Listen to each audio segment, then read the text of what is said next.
नमस्कार मित्रांनो, कसे आहात? आय होप मजेत असाल. करताय ब्लॉगची सुरुवात त्याआधी तुम्हाला सर्वांना स्नेहपूर्वक नमस्कार. तुम्हाला सर्वांचं स्वागत आहे मीराताई ब्लॉगमध्ये. आपली मीराताई पहा किती कडक कडक ऊन पडलेलं आहे. स्किप न करता व्हिडिओ पाहते त्याबद्दल तुमचे मनपूर्वक धन्यवाद. स्किप न करता व्हिडिओ बघताय त्याबद्दल तुमचे मनपूर्वक धन्यवाद. स्किप न करता व्हिडिओ पहिल्यांदा माझा व्हिडिओ पाहतात चला तर मग लवकरात लवकर आपल्या चॅनलला सबस्क्राईब करा, व्हिडिओला लाईक करा, शेअर करा, कमेंट करून सांगायला विसरू नका तुम्ही कुठून माझे व्हिडिओ पाहताय. रशी आहे हे लालच दिलं होतं आपल्या टायगरला, आंघोळीचा पण काही उपयोग नाही झाला त्याचा. हे खाल्लं नाही त्यांनी. इथे त्याला घरामध्ये म्हटलं काय उपयोग नाही, उचलून नेण्यामध्ये पण उघड डोक्याला ताप होईल. ह्या झाडाला त्याला बांधलं त्याला आणि थोडंसं सोमट कोमट पाणी मार मार केलं चांगलं. 2-4 बादल्या. एवढा ओरडत होता. हे बघा इथून कसं त्याने इथून कसं होल पाडलं बघा, जाण्यासाठी धडपडत होता. पण मी सोडलंच नाही. आता त्याला आपण कामामध्ये होतं ना, आपल्याला कामामध्ये असल्यामुळे त्याला ना आंघोळीची सवय नाही लागली जास्त. त्याला आंघोळ घालायचं म्हटलं की खूप तांडव करतो तो. आपला ब्रुनो शांतपणे कडेवर बसतो. फक्त ब्रुनोला एकदा आपण पकडलं ना की ब्रुनो हलत नाही. आणि ह्याला तुम्ही पकडायचीच भीती. ह्याला आपण हातच लावायसारखं नाही आहे. हा फार विचित्र आहे. हा कुठे गेला काय माहिती. आता आंघोळ घातली मग थोड्या वेळ मी कमीत कमी 10-15 मिनटं ठेवलं त्याला. तो निथळला आणि थोडंसं हलकंसं त्याला पुसल्यासारखं केलं. गेला ह्या रेतीमध्ये त्याने स्वतःचं अंग पुसलं, खटाच्या खाली पुसलं. म्हटलं ठीक आहे जा. आंघोळ तर घातली ना, 2-3 दिवसात चिखलात लोळते ते पाणी तर काढलं ना त्याच्या अंगावरचा. आता तो कुठल्या तरी लिंबोणीमध्ये गेला असणार आहे. भयानक असं ऊन आहे मित्रांनो. आता मला टायगर ब्रुनो आता कुठे घंटी वाजते काय माहिती, कारण का ते बाहेर कुठंतरी गेलाय. हे बघा ह्या कोंबड्या एवढ्या उकरतात ना काय, मला कळतच नाही माझं कुठं बुद्धी कुठे गेली होती. कोंबड्या आणि हे ते पसरा करायला. एवढं छान इथून आम्ही विठ्ठांचं असं सगळं आम्ही असं राऊंड केलेला, पण जरा पण कोंबड्यांनी ठेवलं नाही. जरा पण कोंबड्यांनी काय ठेवलं नाही. झाडं मित्रांनो एकदम तजिली झाली. ह्या झाडांनी मानाश टाकलेला. माझं प्रिय झाड. आणि हे पण कशाचं आहे, मोगरा काय, ह्यांनी मानास टाकलेलं. ते बघा तिथं मोगरा किती फुललं आहे. तिकडे पण भरपूर फुललं आहे. आता झाडांचं टेन्शन नाही. आता हळूहळू, कारण हे पूर्ण पाणी बुडलेलं आहे. आपण पाणी टाकलेलं वर राहतं आणि हे पाणी एकदम खालपर्यंत राहतं. ह्यांना पाणी पाजायचं का पाजूनच बांधलं असेल. त्याला कधी फुलं येतात असं झालं. चॉकलेटी चाफा येतो.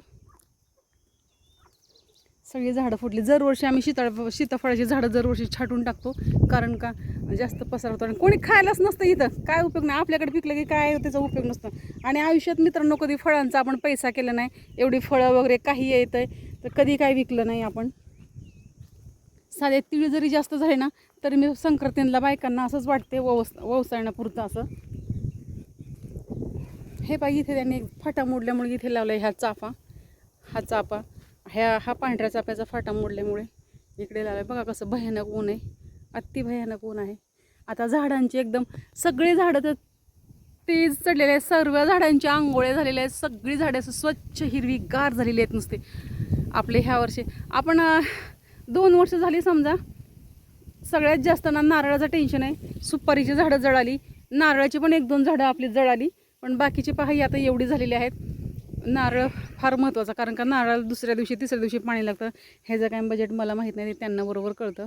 आणि हे बघ हे बकऱ्यांनी खाऊन पण एवढं आले. आम्ही एवढी इथं म्हणजे आमचं एवढं इथं लक्ष असतं ना. आम्ही कोणाच्या सगळ्यांची प्रिय, सगळ्या पण शेळ्यांची कोणाची प्रियता आम्ही ठेवत नाही आहे. सुरुवातीला शेळ्या जर कोणाच्या आल्या तर पटापट लिंबोणी खात होत्या नुसत्या. शेंडे हाणत होत्या. मग ते म्हणून बोलून येत नाही. त्यापेक्षा तुम्ही या बाई पण तुमच्या बकऱ्या तिकडे बांधून ठेवा असं आम्ही सांगतो. 1-2 जणांच्या पण बकऱ्या अशा झाल्या आणि त्यांनी आपल्या आंब्याची पण झाडं खाल्ली. मग त्याचं काय, शेळ्यांनी खाल्ली ना झाडं तरी येत नाही. एक इतकं महागाचं आणि इतकं छान झाड होतं आणि ते झाडाचं नाव पण माहीत नाही आणि ते काहीच माहीत नाही. ते पण झाड आपण ह्या लाईनीत लावलेलं आपल्याच शेळीने खाल्लं. आपण पहिल्यांदा एक शेळी घेतली होती तेव्हापासून ते मला ओरडले. म्हटलं तू शेळ्याचं काही लाड ठेवू नको, तू शेळ्या नकोच आहे आपल्याला. म्हटलं चला ठीक आहे, आपल्याकडे 2 पैसे येतात. प्रेग्नेंट राहिली शेती जवळजवळ आली की आपण टाकू विकून, करडं वगैरे झाली तर असं ह्या हिशोबाने ठेवली होती. पण त्यांनी मला विकायला लावली. फार झाडं खातात. आपल्या अजून काही कामं राहिलेली आहेत. ह्या बाळांना आंघोळ घातली. हे बाळ गायबच झाले, पण दोघांना आंघोळ घातली. आधी टायगरला घरात ठेवलं, मग नंतर हे बाहेर गेले. त्याला नंतर बाहेर आणलं गोड बोलून. त्याच्या बेल्टला मी असं ते हे लावलं हुकाची रस्सी, तर ते बेल्ट सगळं डोक्याचा पट्टाच काढून टाकलं त्याने. परत गोड बोलून भीती वाटतं तो असं. तो म्हणतो हात लावर मला, मी सांगतोच तुला, असं तो रागत असतो म्हणून त्याला आम्ही हात लावत नाही. नंतर गोड बोलवून त्याला खायला देऊन मग त्याला ते गळ्यात घातलं, बाहेर येऊन बांधलं, मग आंघोळ घातली. तोपर्यंत ब्रुनोला घरातच ठेवलं, कारण का मग ब्रुनो हाती लागला नसता. का मी ना कंप्लीट ह्यांना रोज आंघोळ घालते बरं का, पण आता एवढी दुर्लक्ष करते ना, मला वाटतं उद्या घालीन परवा घालीन. जास्तीत जास्त ना 2-3 दिवस असं समजा, कधी क्वचित कुठे गेलं तर तेवढंच.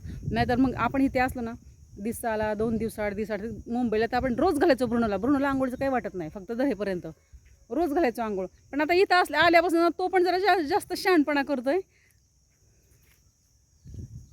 कुठे गेला काहीच त्याचा पत्ता नाहीये. घाबरून पळून गेली, पण खाऊ पिऊ घालून आंघोळ्या घातल्यात. कोणाची तर चप्पल आणली बरं का, हे पहा, ही काळी चप्पल कोणाची तर चप्पल आणलेली आहे. आता मीच घेऊन जाते. रानात पण तिथे 2 चपल्या टाकलेल्या. आता सगळ्यांना कळलं आमची कुत्री चोरटी आहेत. एकच चोरट आहे, नानी पण चपल्या ठेवतात सांभाळून. असं कुठे दिसत नाहीये. त्यांच्या लिंबून बिंबून गेला असं, बसायला गेला असं. आपल्याला आज बरीच कामं आहेत, घरातली कामं. आज आपली सकाळची पूजापाठ राहिली, तर आता दुपारी बसणार आहे. टायगर ए ब्रुनो, लिंबोणीत गेला असेल. ब्रुनो नाही असं कुठं सोडून जात. टायगर लय आगाऊपणा करतो. आता रात्री आम्ही जिथे झोपेन तिथे हे ब्रुनो असतं बरं का. रात्री आम्ही घरात बसलो ना, ब्रुनो बाहेरच, घरात यायलाच बघत नाही. आम्ही पण दरवाजा बंद करतो, कारण का बाहेर तर निवारा झाला ना त्यांना. थांबा थोड्या दिवस, तर पत्र आहे ना आपल्या जेवढं पुढे शिडे टाकले ना तेवढं का म्हणणं मी जाळी बसून घेते. पाऊस पडला ना हे बाहेर गेलीच नाहीत पाहिजे. अजिबात इकडे नाहीये, इकडे कुठे जात नाहीत, दिसतात. जाऊन दे, चला. आले दरवाजा बंद करून आले. नानी आवाज देते. मला तर फार भूक लागली, पण मला कशी भूक लागली मलाच कळत नाही. मी काहीतरी ना उद्या संध्याकाळी खायला करते काहीतरी असे चमचमीत असं, मला असं काहीतरी खायचंय.